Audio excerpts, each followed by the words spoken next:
এবার ধূমপানটা ছেড়ে দিন।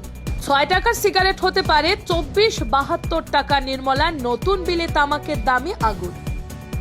সংশোধনে সেন্ট্রাল এক্সাইজের সংশোধনী বিল ২০২৫ পাস হওয়ার পর সিগারেট ও অন্যান্য তামাকজাত পণ্যের দাম আকাশ ছোঁয়া হওয়ার আশঙ্কা তৈরি হয়েছে। অর্থ প্রতিমন্ত্রী পঙ্কজ চৌধুরীর পেশ করে এই বিলে তামাকজাত পণ্যের উপর আকবারি শুল্ক ব্যাপকভাবে বাড়ানোর প্রস্তাব রাখা হয়েছে। সরকারের উদ্দেশ্য দেশে ধূমপানের হার কমানো।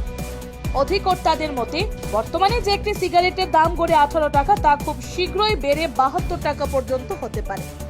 নতুন বিলে কার্যত সিগারেটের দাম 4 গুণ হওয়ার সম্ভাবনা তৈরি হয়েছে। সিগারেট আগে প্রতি 1000টি সিগারেটের উপর শুল্ক ছিল 200 থেকে 735 টাকা। নতুন বিলে তা বেড়ে 2700 থেকে 11000 টাকা পর্যন্ত হতে পারে। রাজ্যসভা এই বিলে অনুমোদন দেওয়ার পর তা লোকসভায় ফেরত পাঠানো হয়েছে।